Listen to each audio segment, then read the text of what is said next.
Hello friends, this is Abhishek Sharma again. आज हम बात करेंगे पार्ट 2 यानी कि चैप्टर 3 का part 2, atom and molecules. First वाली वीडियो में यानी कि पार्ट 1 में आपने देखा था कि हमने एटम के बारे में एक बहुत ज़्यादा डिटेल्ड इंफॉर्मेशन ली थी और अब उसी का एक पार्ट है जिसको हम बोलते हैं डाल्टन एटॉमिक थ्योरी। तो मैं हूं आपका दोस्त, फिर से आपका स्वागत करता हूं अपने यूट्यूब चैनल पे डी फोकस कॉन्सेप्ट पर। अगर ये वीडियो पसंद आए तो लाइक एंड सब्सक्राइब करना मत भूलना। तो चलो हम स्टार्ट करते हैं। तो हमारे पास इसका जो पार्ट 1 है उसके लिए मैं आपको डिस्क्रिप्शन में उसकी डिटेल दे दूंगा। तो यहां पर हमारे पास क्या निकल कर आता है, डाल्टन एटॉमिक थ्योरी। क्या है ये डाल्टन एटॉमिक थ्योरी? इसको समझने के लिए ये आपको पूरा टॉपिक कवर करना होगा। साथ साथ मैं आपको एक और चीज बता देता हूं कि इस टॉपिक में हम क्या क्या पढ़ने वाले हैं। अगर जनरल आइडिया में देखा जाए तो डाल्टन एटॉमिक थ्योरी के बारे में पढ़ेंगे हम इसके अंदर। फिर इसके अंदर हम ये भी देखेंगे कि हमारे जो इस डाल्टन एटॉमिक थ्योरी को किन किन चीजों को लेकर एक्सप्लेन किया गया है, डाल्टन एटॉमिक थ्योरी के पोस्टुलेट्स क्या रहे हैं, डाल्टन एटॉमिक थ्योरी के ड्रॉबैक्स क्या रहे हैं, और साथ साथ हम मॉलिक्यूल्स के बारे में जानेंगे, हम आइंस के बारे में जानेंगे और एटॉमिक मास यूनिट के बारे में जानेंगे। तो सीक्वेंस आगे पीछे हो सकता है लेकिन कंटेंट आगे पीछे नहीं होने देंगे, क्योंकि सबका स्वागत है डी फोकस के अंदर। तो डी फोकस कॉन्सेप्ट आपको इसकी डिटेल इंफॉर्मेशन देने वाला है, so don't worry, let get started. तो हमारे पास कॉन्सेप्ट निकल कर आता है Dalton atomic theory. Dalton atomic theory होता क्या है? डाल्टन एटॉमिक थ्योरी को हमारे एक साइंटिस्ट रहे थे जिनका नाम था जॉन डाल्टन। जॉन डाल्टन नाम के व्यक्ति ने इस थ्योरी को एक्सप्लेन किया था और इस थ्योरी को एक्सप्लेन करने के लिए इन्होंने एटम का सहारा लिया और इसीलिए इसका नाम रखा गया है John Dalton's atomic theory, right. तो हम यहां पर सिर्फ डाल्टन थ्योरी को इसलिए बोलते हैं क्योंकि हम शॉर्टकट यूज करने वाले लोग हैं ना। अरे पूरा पूरा नाम कौन बोलेगा यार, John Dalton's atomic theory, so it's hard for us, okay. So यहां पर हम बात करने वाले हैं अर्ली 19th सेंचुरी की, यानी 19th सेंचुरी की जब शुरुआत हो रही थी ना, तो हमारे पास जॉन डाल्टन नाम के व्यक्ति आए। इन्होंने लगभग 1808 में, कब की बात कर रहा हूं मैं, 1808 में अपनी थ्योरी को प्रपोज किया था और उस बुक का नाम था a system of chemical philosophy. इस बुक के अंदर इन्होंने इसके बारे में बताया हुआ है। जिन लोगों को और ज्यादा पढ़ना है, जो कि आप हायर क्लासेस में पढ़ लेंगे, तो हम सिर्फ बात करेंगे डाल्टन एटॉमिक थ्योरी के बारे में। थोड़ा सा साइंटिस्ट के बारे में हम बता दें कि ये भाई साहब इंग्लैंड से बिलोंग करते थे, ठीक है। बेसिकली इनको टीचिंग प्रोफेशन ज्यादा अच्छा लगता था, रिसर्च करना ज्यादा अच्छा लगता था, लेकिन इसी रिसर्च और इसी टीचिंग प्रोफेशन को इन्होंने कंटिन्यू रखते हुए अपनी सारी की सारी डिटेल निकाली थी।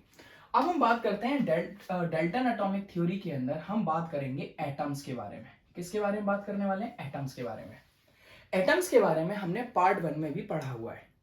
हम यहां पर पार्ट 2 में भी एटम्स के बारे में पढ़ेंगे, लेकिन एटम के उन पार्ट के बारे में पढ़ेंगे जो कि हमें और ज्यादा इंफॉर्मेशन देगा। तो उम्मीद करता हूं कि आप लोगों को लॉज ऑफ केमिकल कॉम्बिनेशन याद होगा, जिसको हमने दो पार्ट्स में डिवाइड किया था, लॉ ऑफ कांस्टेंट प्रोपोर्शन और law of conservation of mass. इसको देखने के लिए आप वीडियो देख सकते हैं। अब हमारे पास निकल कर आता है, ये हमारी साइंस में, क्या हमारी साइंस की हिस्ट्री में सबसे बड़ा चेंज लेकर आई।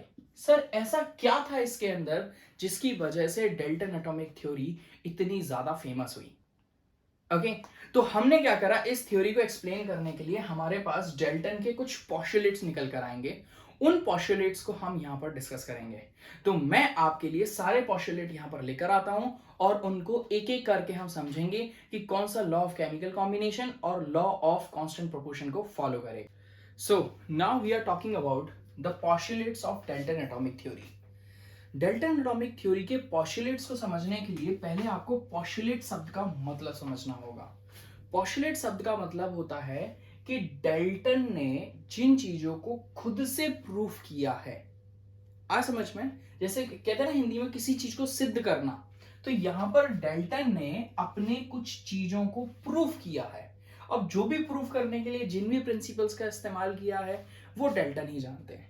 लेकिन उन्होंने बताया कि मैंने इन सब चीजों को लेकर, यानी कि हमारी एनसीईआरटी की बुक के अंदर हमें ये 6 पॉइंट्स दे रखे हैं। कई सारी बुक्स में कई कई फर्दर एक्सप्लेनेशंस हैं। डोंट वरी, इन्हीं पॉइंट्स को उन्होंने ब्रेक कर करके बताया है। तो आई विल सजेस्ट यू, आप इन 6 पॉइंट्स के साथ जा सकते हैं जिनको मैं अभी फर्दर एक्सप्लेन करने वाला हूं। तो सबसे पहला पॉइंट निकल कर आता है हमारे पास, all atom is made up of very tiny particles called atom. यानी कि हमारे जो एटम्स होते हैं वो छोटे छोटे पार्टिकल से मिलके बने हुए हैं। तो और वो पार्टिकल्स किसके होंगे? हमारे मैटर के होंगे। इसका मतलब सर, अगर मैं एटम की बात करूं तो वो हमेशा मैटर का ही एक पार्ट होता है और वो कई सारे छोटे छोटे पार्टिकल से मिलके बनते हैं। यही हमने पीछे भी डिस्कस किया हुआ है। दूसरा पॉइंट निकल कर आता है हमारे पास, क्या निकल कर आया? दूसरा पॉइंट में कहा गया, right, all atoms are indivisible particles which can not be created और be destroy in a chemical reaction. अब सर इसको समझाता हूं मैं आपको। सबसे पहला पॉइंट देखा हमने कि which participated in the chemical reaction, यानी कि वो टाइनी पार्टिकल्स जो हैं वो हमारी केमिकल रिएक्शन के अंदर पार्टिसिपेट करते हैं। ठीक है सर। हमने law of conservation of mass पढ़ा था। लॉ ऑफ कंजर्वेशन मास की जो डेफिनेशन थी वो एग्जैक्टली यही थी। क्या थी डेफिनेशन?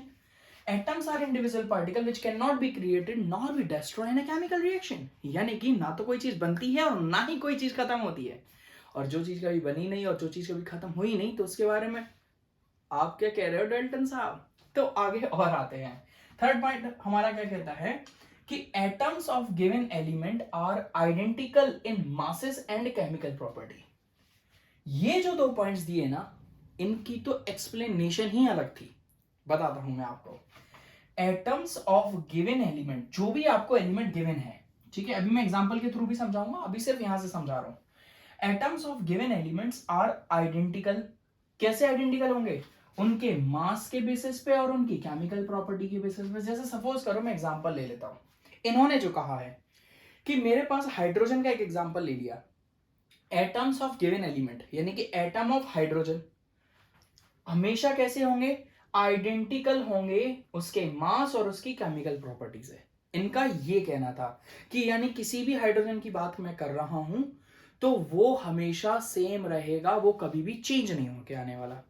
अब सर वो कभी चेंज नहीं होगा तो आगे की थ्योरी में ये चेंज हो जाएंगे। इन्होंने कहा वो चेंज नहीं होगा, लेकिन हम इनको ही चेंज कर देंगे। Let's see. फोर्थ पॉइंट हमारा क्या कहता है? Atoms of different element. अब मेरे पास अलग अलग, जैसे मैंने यहां पर हाइड्रोजन लिया ना, अब मैं यहां पर अलग अलग लेता हूं।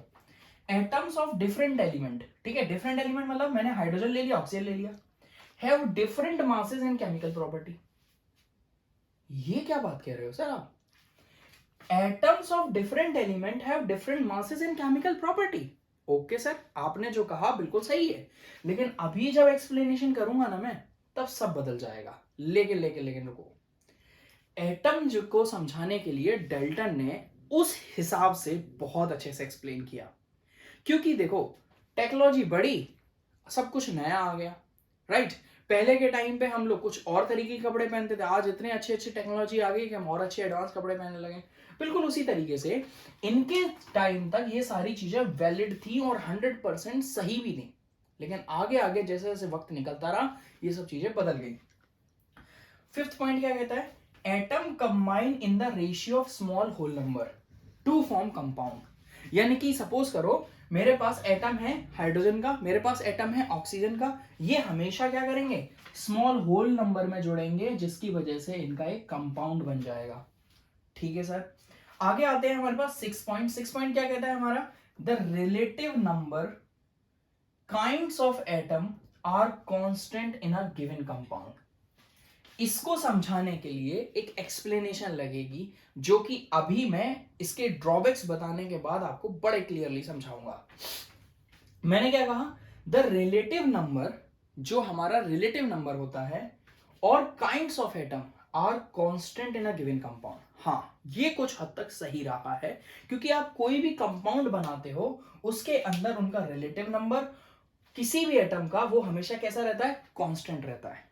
ठीक है सर, ये थे हमारे डाल्टन के सारे पोस्टुलेट्स जो कि आपको देखने को मिलते हैं। अब डेल्टन के पोस्टुलेट्स को समझना तो आसान था, लेकिन सबसे बड़ा चैलेंज निकल कर आता है कि सर ये पोस्टुलेट्स लिए कहां से गए हैं। तो ये लिए गए हैं हमारे लॉज ऑफ केमिकल कॉम्बिनेशन से। मैं आपको मार्क कराता हूं कि कौन सा किससे लिया गया है। तो law of conservation of mass से लिया गया है पहला वाला, जिसके अंदर बोला गया, दूसरा वाला, तीसरा वाला, चौथा वाला, बस बस बस, पांचवा और छठवा यानी कि 5th and 6th नंबर ये लिया इन्होंने लॉ ऑफ कांस्टेंट प्रोपोर्शन से। तो लॉ ऑफ कांस्टेंट प्रोपोर्शन और लॉ ऑफ कॉम्बिनेशन को लेते हुए डेल्टन ने इस पूरी की पूरी पोस्टुलेट्स को एक्सप्लेन किया, और इन पोस्टुलेट्स को एक्सप्लेन करने के बाद आज आप डेल्टन के बारे में पढ़ रहे हो। लेकिन कहीं ना कहीं इनकी थ्योरीज को हम चेंज करते हैं, और इनके सब जो भी चीजें आपके सामने निकल कर आई हैं, इनको चेंज करने के लिए इनके हमें ड्रॉबैक्स समझने होंगे। ड्रॉबैक्स का मतलब होता है इन्होंने जो कहा वो कहीं ना कहीं हम उन चीजों को गलत ठहराने की कोशिश करेंगे, लेकिन कुछ भी साइंस में गलत नहीं होता। प्लीज प्लीज प्लीज, मैं किसी भी साइंटिस्ट को, किसी भी रिसर्चर्स को गलत नहीं कहता हूं। बहुत मेहनत करके एक रिसर्च बनती है, राइट? तो उनके हिसाब से ये सही था, लेकिन आज ये सही नहीं है। क्या सही नहीं है, जरा इसके बारे में डिस्कस करते हैं। तो हम बात करने वाले हैं डेल्टन एटॉमिक थ्योरी के कुछ ड्रॉबैक्स के बारे में, राइट? क्या है इनके ड्रॉबैक्स, मैं आपको बताता हूं। यहां पर ड्रॉबैक्स में सबसे पहले पॉइंट निकल कर आता है आपके लिए कि एटम जो इन्होंने कहा था, पहली वाली लाइन में जरा बड़ा बड़ा मार्क करता हूं आपके लिए, प्लीज ध्यान समझना। Atoms are indivisible particle. Sir ये गलत हो गया। कैसे? हम जब चैप्टर 4 में पढ़ेंगे कि एटम्स को फर्दर डिवाइड किया गया प्रोटॉन, इलेक्ट्रॉन और न्यूट्रॉन के फॉर्म में, ये कहीं ना कहीं गलत हो गया। पहला पॉइंट क्या हो गया? तो आपके पास ड्रॉबैक में क्या निकल कर आया कि एटम्स जो होते हैं वो डिविजिबल पार्टिकल्स होते हैं, जो कि फर्दर सब एटॉमिक पार्टिकल्स के अंदर डिवाइड हो जाते हैं। पहला पॉइंट बढ़िया, अच्छा सा समझ में आया। अब क्या आता है दूसरे नंबर पे? Atoms of given element are identical in masses and chemical property. यहां पर इन दोनों पॉइंट्स के लिए हमारे पास एक टर्म निकल कर आएगा, आइसोटोप्स एंड आइसोबार्स।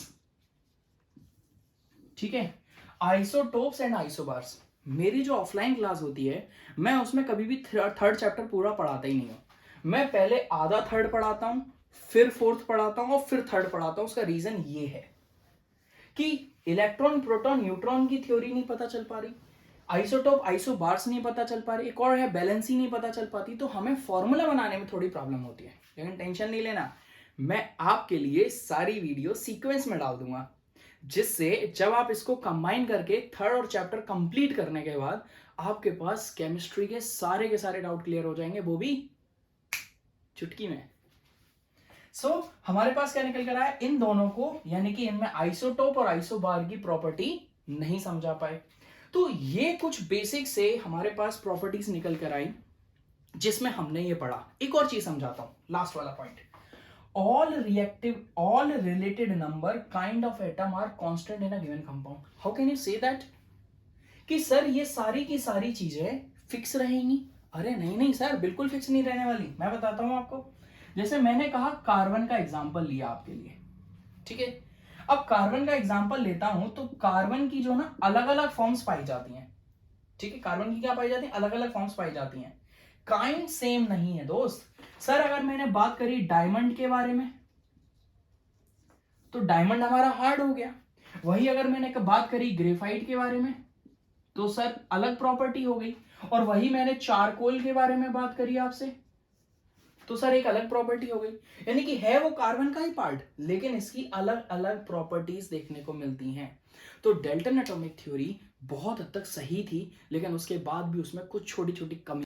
अब हम बात करने वाले हैं आपके सामने एटम्स के बारे में, यानी कि एटम यानी कि सिंगुलर फॉर्म ऑफ एटम के बारे में। एटम, अब एटम के जब आप पढ़ोगे तो आपके सामने दो क्वेश्चन निकल कर आएंगे आपके दिमाग के अंदर। क्या एटम का अपना खुद का मास होता है? ठीक है, पहला एक तो आपके दिमाग में ये आया। फिर दूसरे नंबर पे देखेंगे क्या एटम के का क्या साइज होता होगा। यार देखो, अगर ये मैटर का बना है तो इसका कुछ ना कुछ मास होता होगा, पहली चीज। दूसरी चीज, इसका कुछ ना कुछ साइज होता होगा। ये बात बिल्कुल सही है कि एटम का अपना खुद का कुछ ना कुछ मास और साइज होगा। तो इसका एग्जांपल से समझाने के लिए हमने क्या किया, एक आपके सामने चींटी ले लेते हैं, ठीक है। चींटी जो है मेहनत करके दिन रात मेहनत करती है और कभी नहीं सोती और अपने लिए क्या बना लेती है, आंट हिल्स बनाती है। ऐसे कई सारे अपने लिए घर बना लेती है जिसमें चींटियां बड़े प्यार से कॉलोनी की तरह रहती हैं। तो हमने क्या करा, अब मैं अगर बात करूं, ये क्या है सर, ये आंट हिल है। अगर ये आंट हिल है तो ये आंट हिल सैंड का बना हुआ है, ठीक है। अब सैंड के जो सबसे छोटे छोटे पार्टिकल हैं उनको हमने क्या कहा, एटम कहा। क्या एटम के साइज को हम अपनी नेकेड आई से देख सकते हैं? तो आंसर आ जाएगा नोप। नेकेड आई से छोड़ो, माइक्रोस्कोपिक वर्ल्ड में भी अभी तक एटम की एक प्रॉपर इमेज नहीं बनाई गई, इतने एडवांस होने के बाद भी। ओके, तो अब सब दूसरे नंबर पे क्वेश्चन आता है हमारे मास के बारे में। एटम के मास को समझाने के लिए हमने क्या किया, कुछ और भी चीजें निकल लेकर आए। तो सर साइज में हमने क्या कहा, एटम जो होता है वो 1 metre is equal to 10⁹ nanometre, ठीक है। अब ये यूनिट सर आपने क्यों लिखी है, ये यूनिट इसलिए लिखी है कि हमारे जो एटम्स होते हैं ना उनको हम नैनोमीटर के अंदर काउंट करते हैं। तो जैसे फॉर एग्जांपल लेते हैं, मैंने कहा हाइड्रोजन, मैंने क्या कहा आपके लिए, हाइड्रोजन। तो हाइड्रोजन का जो एटॉमिक मास होगा, हाइड्रोजन का जो एटॉमिक मास होगा वो कितना निकल कर आता है सर, 0.037 nm, 0.037 nm निकल कर आता है। सोच के देखो, बहुत छोटी यूनिट है, रहने दो, आप आंखों से नहीं देख सकते, मुझे ही देख लो वही बात है। ओके, हाइड्रोजन के एटम को देखने की फिलहाल जरूरत नहीं है। हमारे पास कुछ ऐसी टेक्नोलॉजी है जिसमें हम सिर्फ एक रफ इमेज ले सकते हैं, एग्जैक्टली इमेज हम नहीं ले सकते हैं।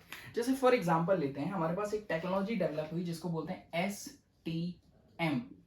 STM टेक्नोलॉजी क्या है, STM टेक्नोलॉजी है स्कैनिंग टनलिंग माइक्रोस्कोप। एक स्कैनिंग टनलिंग माइक्रोस्कोप है, आप लोग नोट करना चाहें नोट कर सकते हैं, टनलिंग।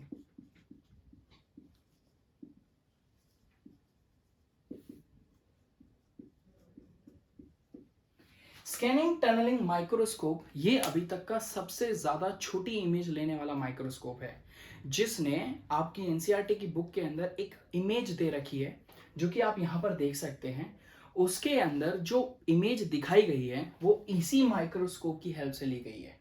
तो आप सोच के देखो, उसमें भी कई सारे माइक्रो और स्कोप की हेल्प से हमने क्या किया, एक इमेज लेने की कोशिश करी। इमेज में भी एग्जैक्ट इमेज नहीं निकल कर आई।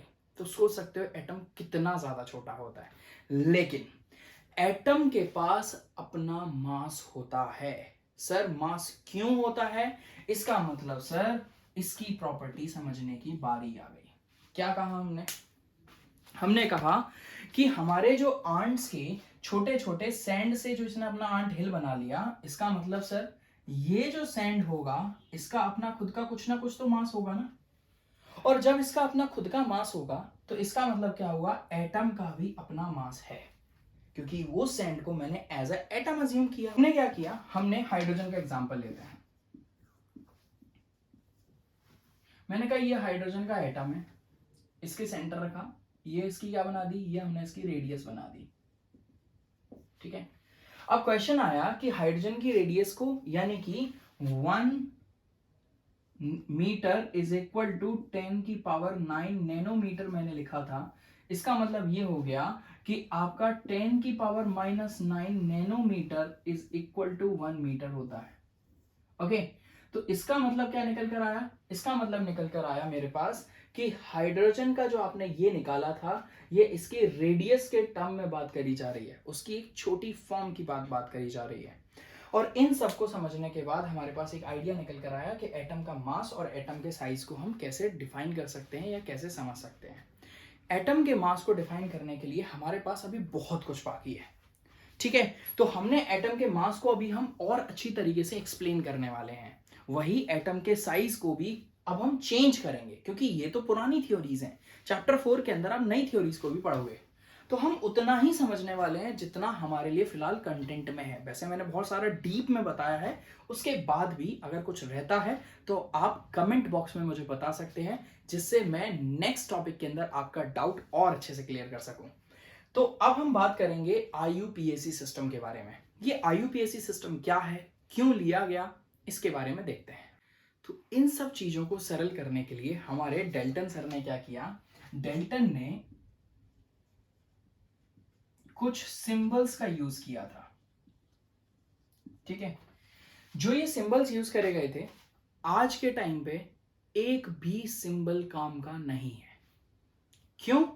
क्योंकि इन्होंने वो सिंबल उस टाइम के हिसाब से यूज करे थे। यहां पर आप देख सकते हो सारे के सारे सिंबल्स जो कि आज हमारी कहीं पर भी यूज नहीं होने वाले हैं।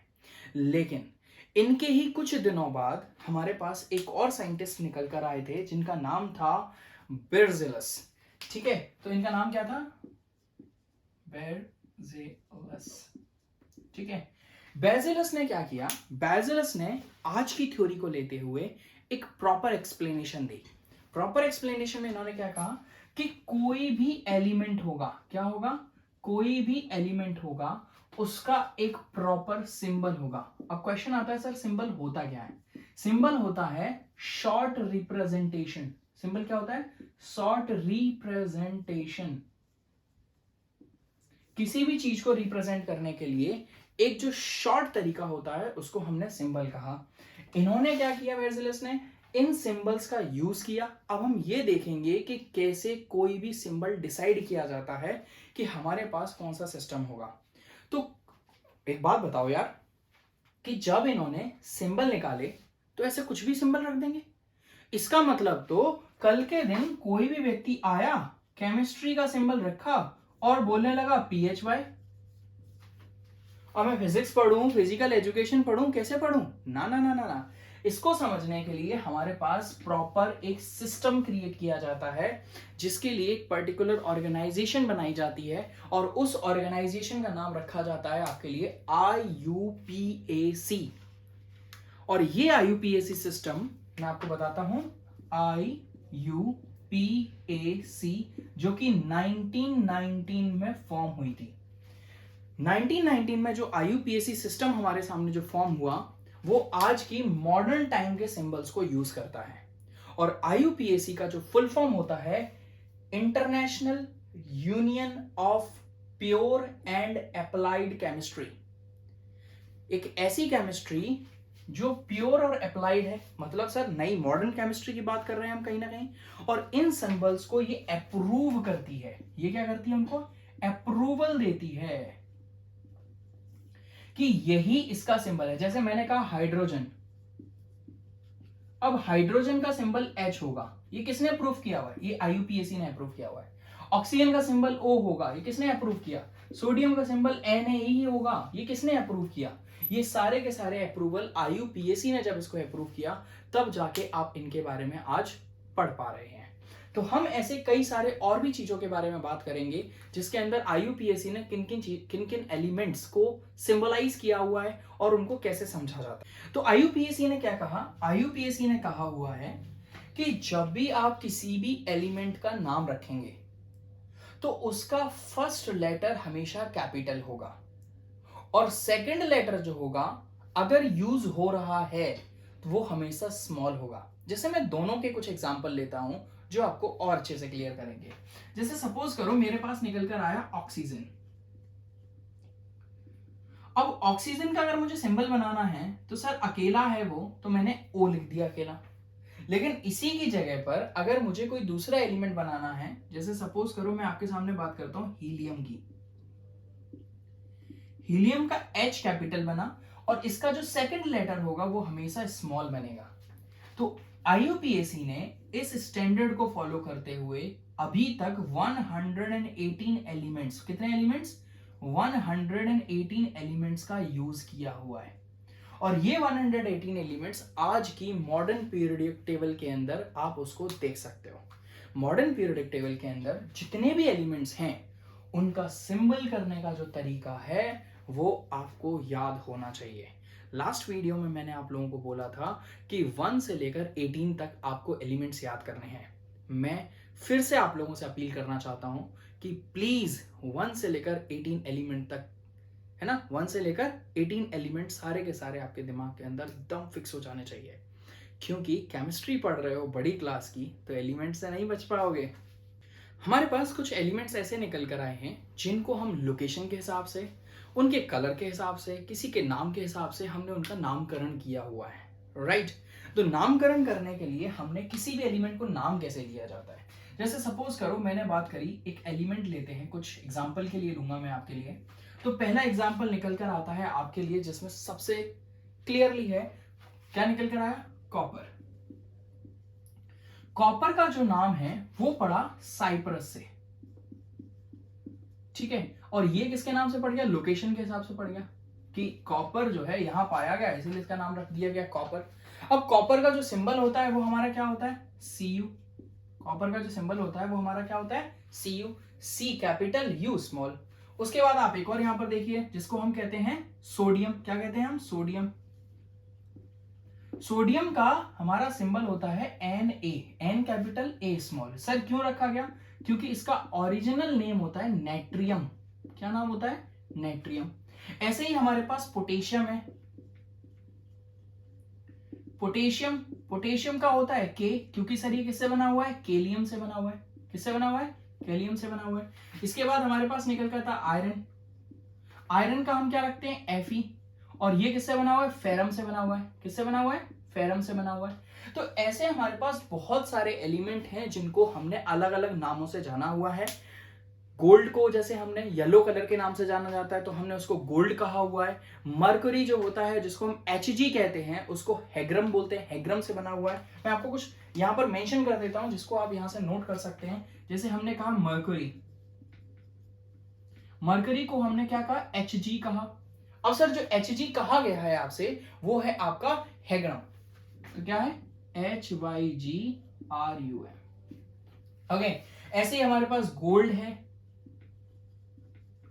गोल्ड। उसके बाद हमारे पास क्या निकल कर आता है, सिल्वर निकल कर आता है। तो गोल्ड होता है हमारा AU, सिल्वर होता है हमारा AG, ठीक है। तो इनके भी कुछ ना कुछ हमारे पास नाम है। जैसे हम गोल्ड को कहते हैं एरम, ठीक है। हमारा सिल्वर है उसको क्या कहते हैं, सिल्वर को क्या कहते हैं, अर्जेंटीनम।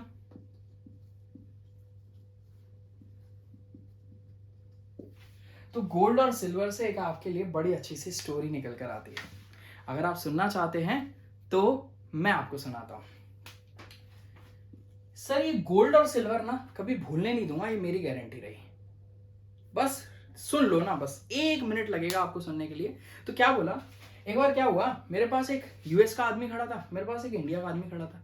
मैंने यूएस वाले से पूछा, यार एक बात बता कि तेरी पत्नी तुझे कैसे बुलाती है। बोलती है हे यू करके। क्या बोलती है, ए यू कम हियर। इंडिया वाले से पूछा कि तेरी पत्नी तेरे को कैसे बुलाती है, बोलता है ए जी सुनते हो। मैंने कहा वाह, यानी कि तू अपनी पत्नी के लिए गोल्ड है सर, ए यू। और मैंने कहा तू इंडियन भाई, तू अपनी पत्नी के लिए सिल्वर है क्योंकि वो तुझसे एजी कहती है। तो याद रखना बेटा, इंडियन सिल्वर होते हैं और हमारे लिए क्या, फॉरेनर्स AU होते हैं जहां पर भी इंग्लिश लैंग्वेज बोली जाती है। सो कोई फर्क नहीं पड़ता, चाहे गोल्ड हो चाहे सिल्वर हो, वैल्यू इंसान की होती है, ये हमें ज्यादा इंपॉर्टेंटली याद रखना होगा। तो ये आपके सामने कुछ एलिमेंट्स थे जिनको हम अलग अलग नामों से जानते हैं, लेकिन उनका सिंबल कुछ और है और उनकी प्रेजेंटेशन कुछ और है। ओके, तो हम बात करने वाले हैं एटॉमिक मास के बारे में। Atomic mass has some characteristic mass of its own and this is known as atomic mass. इसका मतलब कि हमारे पास जो एटॉमिक मास होता है वो उसके कुछ कैरेक्टरिस्टिक होते हैं और उन कैरेक्टरिस्टिक को हमने एटॉमिक मास कहा है। लेकिन वो क्या कैरेक्टरिस्टिक होते हैं वो उसके मास से ही डिफाइन होते हैं, राइट। तो इसको समझने के लिए हम एक और पुरानी बात बताते हैं आपको। ये बात है 1961 से पहले की, तो मैं इसको क्या डाल देता हूं, बिफोर। क्या डाला मैंने, बिफोर। ये 1961 से पहले की बात है जिसके अंदर बोला गया था, क्या बोला गया था कि हमारा जो स्टैंडर्ड एटॉमिक मास लिया जाएगा वो हमारा सबसे पहले जो स्टैंडर्ड एटॉमिक मास लिया गया था वो हाइड्रोजन के बेसिस पे लिया गया था। इसकी मुझे डेट कंफर्म नहीं है, बट जो मैं कॉन्सेप्ट देना चाहता हूँ सिर्फ आप प्लीज उस पर ध्यान दीजिएगा।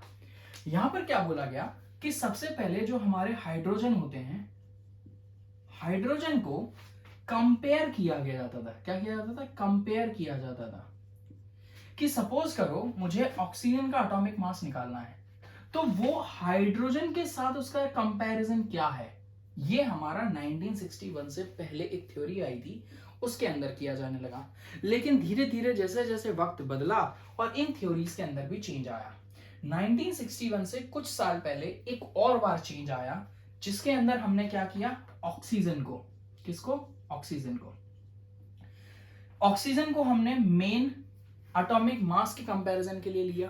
क्यों लिया? देखिए, हाइड्रोजन के लिए जब हमने लिया था तो हाइड्रोजन का जो अपना खुद का मास होता है वो 1 ग्राम होता है, या आप इसको 1 यू भी कह सकते हैं, राइट।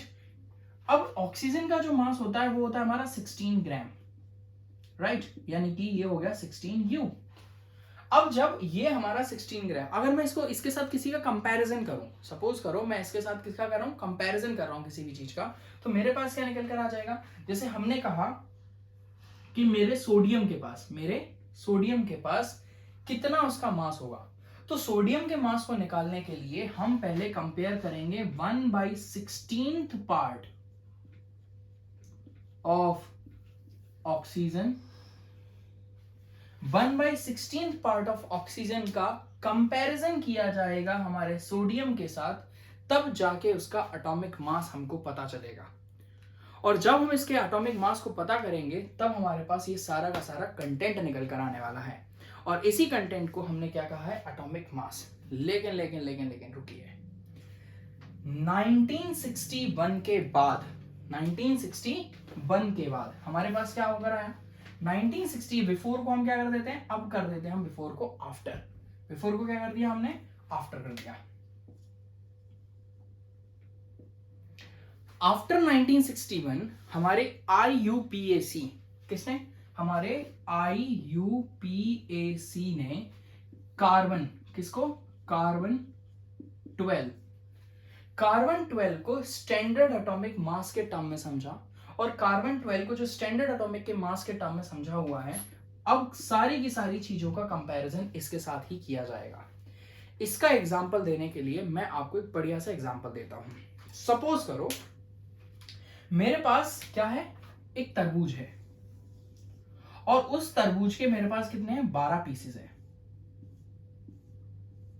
राइट, सपोज कर लो 12 पीसेस हैं। अब मैंने क्या कहा, इसका मतलब क्या हुआ कि इस तरबूज की यूनिट क्या हो गई, इस तरबूज की 1 यूनिट हो गई हमारी, राइट। अब इसकी ये 1 यूनिट हो गई, तो इसके अंदर टोटल यूनिट कितनी है, टोटल सर 12 यूनिट है, राइट। अब इसको कंपेयर करें, जैसे मैंने कहा इसकी जो 1 यूनिट है, एक तरबूज का पार्ट निकाल दिया मैंने आपके लिए, ठीक है, जो लोग खाना चाहें खा सकते हैं। तो 1 यूनिट हमने तरबूज का पार्ट निकाला, जो कि क्या हो गया, किसके बराबर हो गया, 2 एप्पल के बराबर हो गया। इसका जो मास है वो 2 एप्पल के बराबर है। इसका मतलब सर एक पूरे तरबूज के अंदर कितने एप्पल आने वाले हैं हमारे, टोटल 24 एप्पल। कितने एप्पल आने वाले हैं, 24 एप्पल आने वाले हैं, क्योंकि इसकी एक यूनिट में 2 है, 12 यूनिट है, तो 12 × 2 24 हो गया। इसका मतलब सर इसका जो भी कंपैरिजन किया जाता है वो हमारा कंपैरिजन किया जाता है on the basis of what, 1/12 part of carbon atom. 1/12 part of carbon atom का जब हम कंपैरिजन करेंगे तो हमारे पास इसका स्टैंडर्ड एटॉमिक मास निकल कर आएगा।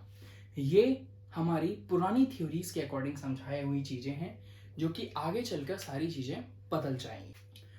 तो हमारा टॉपिक निकल कर आया है मॉलिक्यूल। सर मॉलिक्यूल बहुत सिंपल होता है।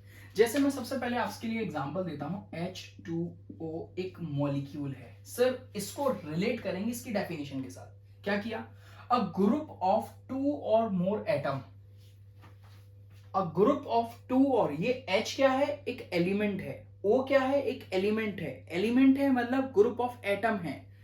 अ ग्रुप ऑफ 2 और मोर, तो ये 2 हैं, इससे ज्यादा भी हमारे पास बहुत सारे होते हैं, atoms that are chemically bonded, ये एक दूसरे के साथ केमिकली मिले हुए हैं together by attractive force. Sir ये एट्रैक्टिव फोर्स क्या होता है? H2O को बनने के लिए हमारे क्या हो रखा है, एक फोर्स लगा हुआ है। कौन सा फोर्स लगा हुआ है? केमिकल फोर्स लगा हुआ है। क्या बोलेंगे इसको हम? केमिकल फोर्स लगे। ये केमिकल फोर्स कौन सा है ये आप बड़ी क्लासेस में पढ़ोगे, लेकिन फिलहाल ये समझो कि H2O बनने के लिए एक अट्रैक्टिव फोर्स लगा हुआ है जो इसको केमिकली बॉन्ड बना के रखे हुए है। और जो इसका केमिकली बॉन्ड बना के रखे हुए हैं इसीलिए इसको मॉलिक्यूल बोला जाता है। मॉलिक्यूल के लिए और भी मैं आपको इंफॉर्मेशन देता हूं। जैसे सपोज करो हमारे पास अलग अलग मॉलिक्यूल्स हैं, सारे के सारे मॉलिक्यूल्स एक जैसी स्टेट में नहीं होते हैं।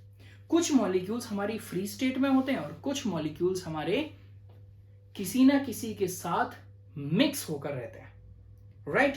जैसे H2O देखा आपने, ऐसे आप देख लो अमोनिया का देख लो, जैसे आप NH3 का देख सकते हो, जैसे आप किसी को भी उठाकर देख लो HCl को देख सकते हो। ये सारे के सारे केमिकली बॉन्डेड हो रखे हैं किसके साथ?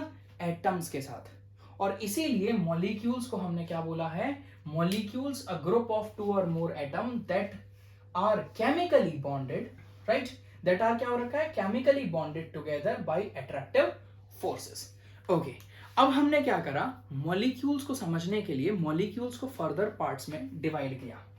मॉलिक्यूल्स को फर्दर पार्ट्स में डिवाइड करने के लिए हमने करते हैं क्या कि मॉलिक्यूल्स जो हैं हमारे, इनको हमने कई सारे सेगमेंट्स में डिवाइड कर देते हैं। तो सबसे पहले हमारे पास क्या निकल कर आता है?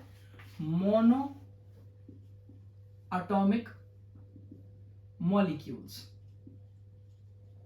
प्लीज इस बात को ध्यान से समझना, बहुत ज्यादा इंपॉर्टेंट पार्ट है आपके लिए।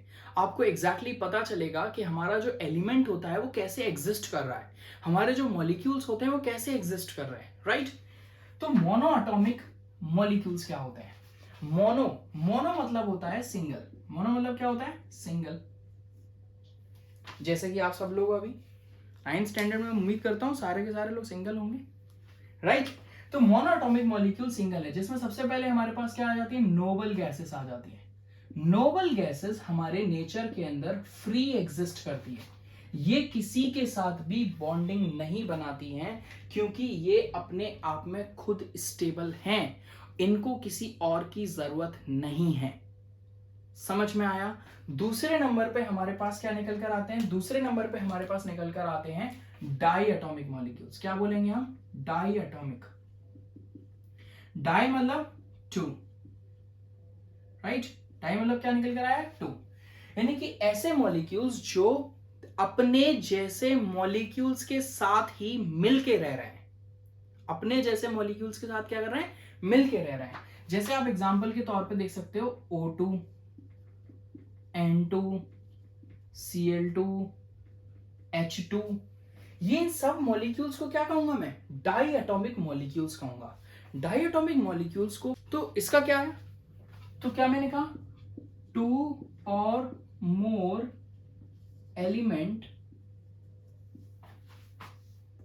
Together exist in free state. आज समझ में? तो ये सारे के सारे वो हैं जो नेचर के अंदर फ्री हैं, इनको किसी से कोई लेना देना नहीं। अगर ये अकेले पाए जा रहे हैं ना तो ये H2, N2, Cl2, O2 ऐसे फॉर्म में पाए जाएंगे। और जब ये किसी के साथ क्या कर लेंगे? बॉन्डिंग कर लेंगे, केमिकली बॉन्डिंग कर लेंगे, तब इनका स्ट्रक्चर कुछ और हो जाएगा। उसके बाद हमारे पास नेक्स्ट निकल कर आता है ट्राई एटॉमिक मॉलिक्यूल। कौन से मॉलिक्यूल्स निकल कर आने वाले हैं? Try atomic molecules. फिर निकल कर आएंगे हमारे पास टेट्रा एटॉमिक मॉलिक्यूल्स। उसके बाद हमारे पास निकल कर आएंगे पॉली एटॉमिक मॉलिक्यूल्स। तो ट्राई एटॉमिक कौन? जिसके अंदर 3 एक साथ पाए जाते हैं। टेट्रा मतलब जिसके अंदर 4 पाए जाते हैं, और पॉली मतलब हो गया जो 4 से ज्यादा वाले हैं, +4 वाले, राइट? तो इनके भी अलग अलग एग्जांपल्स हैं। एग्जांपल निकल कर आता है जैसे हम P4 कहते हैं। हमारे पास जो ट्राई एटॉमिक मॉलिक्यूल है उसके एग्जांपल के तौर पे आप देख सकते हो हमारे पास ओजोन का, यानी कि O3 जो होती है हमारी ओजोन, उसका एग्जांपल आप यहां पर देख सकते हैं। तो जो जिसके पास हमारे पास ये इसके क्या पाए जा रहे हैं, इसके मॉलिक्यूल्स पाए जा रहे हैं। 2 और मोर element exist in free state, लेकिन ये मिलकर हैं। तो ये हमारे क्या निकल कर आए, मोनोएटॉमिक, डाइएटॉमिक, ट्राइएटॉमिक, टेट्राएटॉमिक और पॉलीएटॉमिक मॉलिक्यूल्स के फॉर्म में आप इनको देख सकते हैं। जैसे ही आपने इनको देखा तो आपके पास एक कॉन्सेप्ट निकल कर आता है, वो है एटॉमिसिटी। क्या निकल कर आया, एटॉमिसिटी। एटॉमिसिटी क्या होता है? एटॉमिसिटी को समझने के लिए हमने क्या कहा, the number of atom present in one molecule. क्या बोला मैंने, the number of atom present in one molecule. यानी कि सपोज करो मेरे पास H2O है, इस H2O के अंदर आपके नंबर ऑफ मॉलिक्यूल, ये क्या हमारा H2O है, इसके अंदर क्या पाए जा रहे हैं, नंबर ऑफ एटम निकालने हैं आपको। क्या निकालने हैं, नंबर ऑफ एटम निकालने। एटॉमिसिटी क्या हो गया, इसके नंबर ऑफ एटम निकाल दो आप, number of atom of any molecule is called atomicity. क्या डेफिनेशन है यार, सिंपल सी डेफिनेशन, मस्त सी। क्या बोला मैंने, number of atom of any molecule, किसी भी मॉलिक्यूल के अंदर जो नंबर ऑफ एटम पाए जाते हैं उसी को एटॉमिसिटी कहते हैं। तो इसके बेसिस पे हमारा ये जो टॉपिक है आज का, जिसमें हमने एटम्स और मॉलिक्यूल्स के बारे में आपसे डिस्कस किया, अब आपके लिए नेक्स्ट वीडियो अपलोड होने वाला है, जिसके अंदर आप आयंस के बारे में पढ़ेंगे, फॉर्मूलेज बनाने के बारे में पढ़ेंगे और कई सारी इंटरेस्टिंग चीज़ों के बारे में पढ़ेंगे। अगर आपको मेरा ये वीडियो पसंद आया हो तो चैनल को लाइक और सब्सक्राइब करना ना भूलें। और एक बात, उन लोगों तक पहुंचाएं जो लोग इस एजुकेशन को आगे बढ़ाना चाहते हैं, जो बच्चे पढ़ लिख कर आगे बढ़ना चाहते हैं। YouTube पे सिर्फ आपको इंटरनेट चार्ज देना है, मेरी वीडियो देखने का कोई चार्ज नहीं देना है। अगर आपको कोई भी डाउट हो, कुछ भी पूछना हो, तो आप मुझे कमेंट कर सकते हैं और मेरे इंस्टाग्राम पेज पर मुझे फॉलो कर सकते हैं। तो आज के लिए बाय बाय।